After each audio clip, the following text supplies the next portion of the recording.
that brings me to this conclusion that I've been trying to think about, been weighing over in my mind constantly is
we're on to meal 2 now.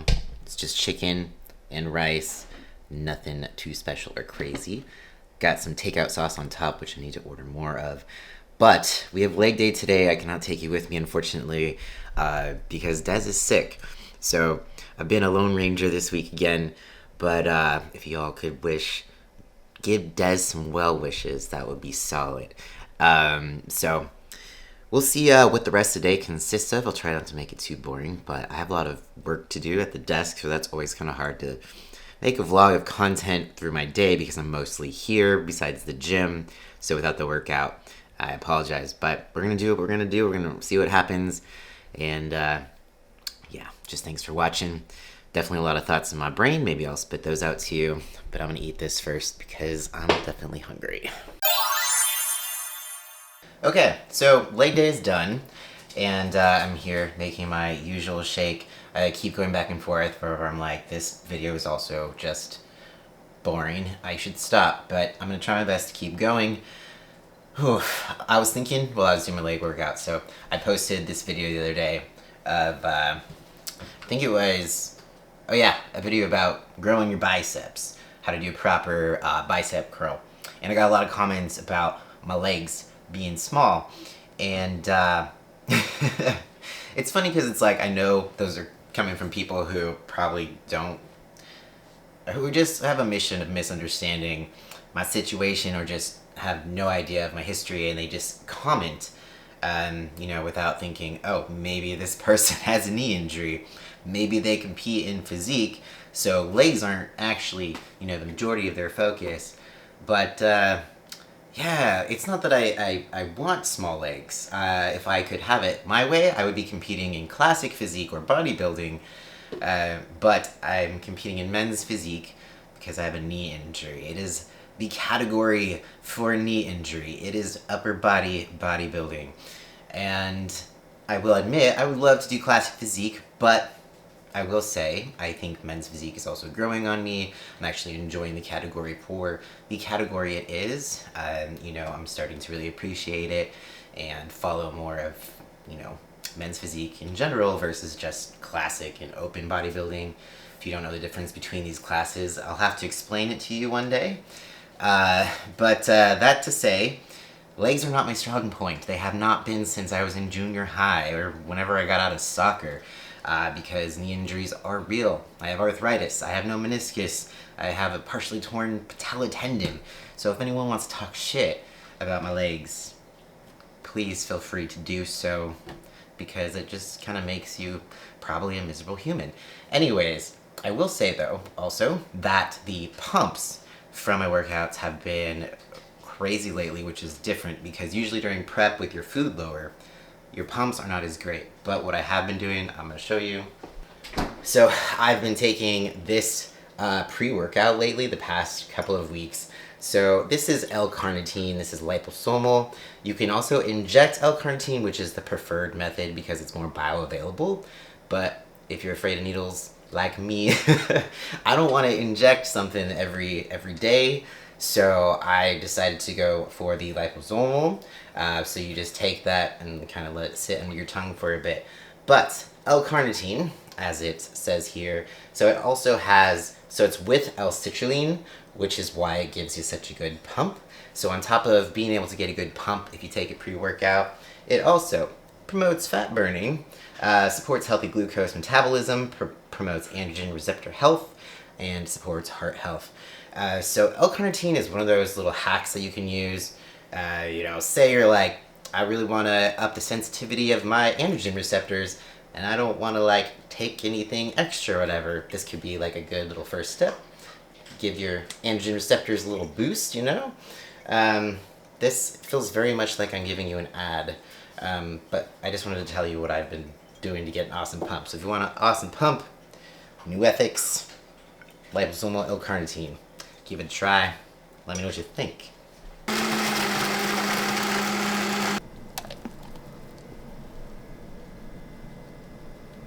I just sat down and my ass and my hamstrings and legs are already sore.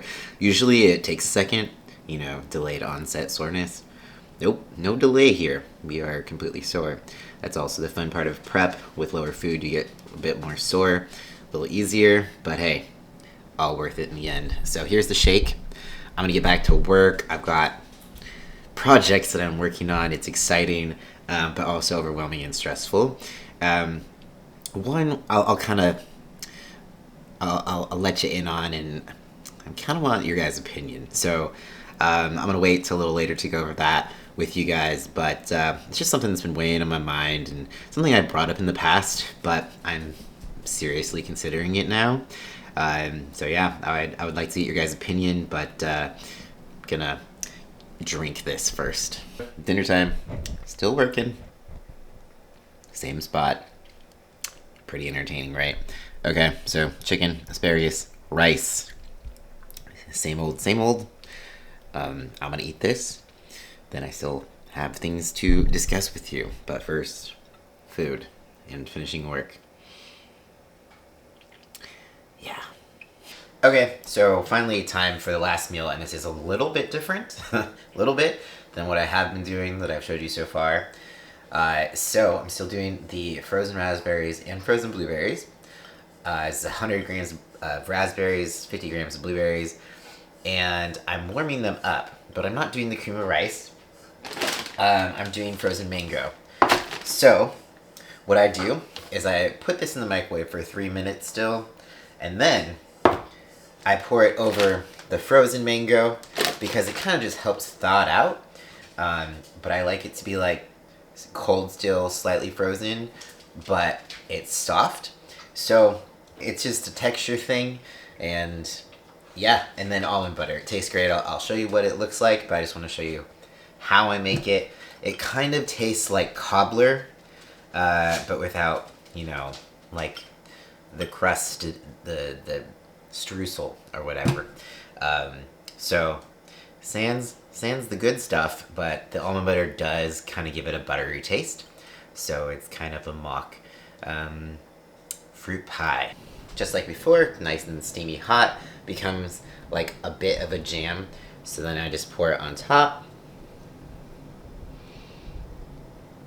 And then, kill two birds with one stone. It starts to defrost the mangoes. And now I'm just going to put a little bit of almond butter on there. Alright, so there you have it. That is the new last meal concoction that I've been creating recently. Just kind of been sticking to it. When I just stick to whole foods, it just makes me feel better. My joints don't ache. I don't feel inflamed. So I did have a day where I tried to do the rice cake and peanut butter thing, and then like the next day my elbows were hurting. It sounds crazy, but after a while of doing this, you kind of become pretty in tune with your body. And right now I'm just eating the foods that, one, keep me the most full, and two, make me feel the best, so that I can keep pushing through even when I'm like already not feeling great because I'm low in energy. So just covering all bases, doing what I can to control what I can control. So I'm gonna eat as well as I can to feel as well as I can, even when I'm feeling kind of shitty. So I have more to say. I'm gonna close out this video tomorrow, but for now I'm gonna eat this and go catch up on the news that I didn't get to watch earlier. Exciting times. Alright, actually just kidding, I lied. I'm just gonna close it out here. So some things that I've really been weighing recently, which is kind of funny. It's not that big of a deal, but it kind of is. So I started this channel almost 9 years ago. Hey guys, my name's Cody. I am a female to male transgender. We're coming up on 9 years, which is crazy to think about. I've had 9 years worth of my life that I have documented my transition, every surgery, phalloplasty. I am 1 day post-op. Wait. Ow. What else? Hysterectomy. So I am 1 day post-op laparoscopic hysterectomy. Complications with surgeries. I've documented my preps. I've documented my very first prep in 2016.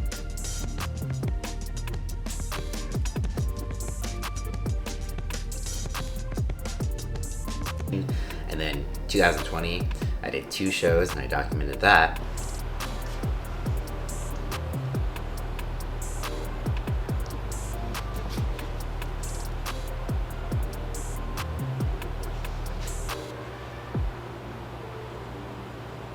And now here we are in 2023.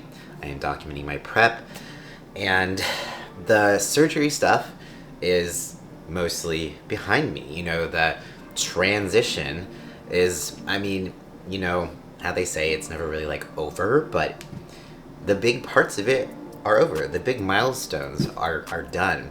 So I wanted to continue documenting my life on this channel so that people, when they found my page, whether it was through phalloplasty videos or fitness videos, prep videos, whatever, I wanted them to see a trans person from start to finish, showing like starting hormones, having the surgeries, but then after all of those milestones, because that's not something a lot of people see on YouTube or in general. It's like you document the transition and then you disappear. But I wanted to show people, trans people and cis people, that trans people have life after transition.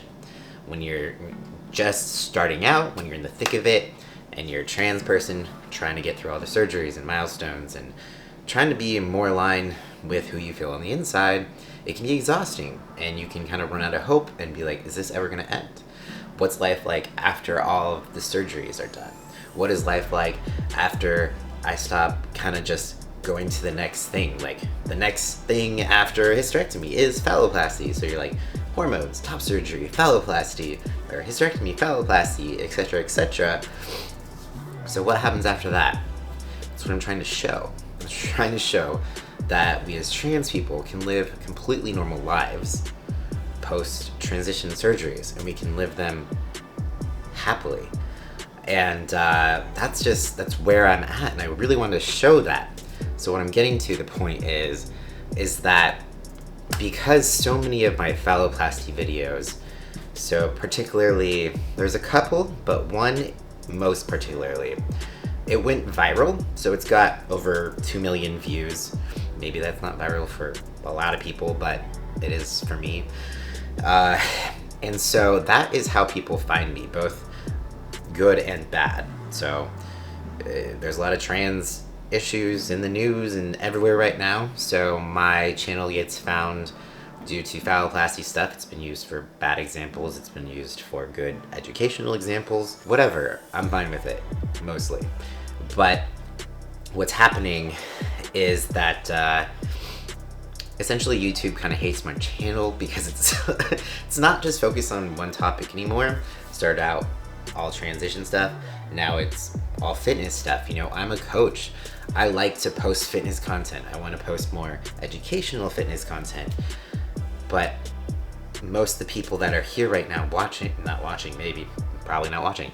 Most people that are subscribed to this channel came here for the phalloplasty stuff or for the trans stuff in general. So my videos, not a lot of people watching it, not a lot of subscribers watching it. So in turn, YouTube kind of hates me. The algorithm is like, no one's interested in this shit, so we're not gonna push it out to people. So as much as I would like to say I don't care about the numbers, the views, whatever, it can be kind of disheartening to put in a lot of effort and work into things when you don't have a lot of time, energy, all that stuff, and then just see it kind of flop. So that brings me to this conclusion that I've been trying to think about, been weighing over in my mind constantly is, should I start a new channel? A channel that is mostly fitness focused. I would keep this channel to trans related stuff. Any other topic that is mostly life and trans related.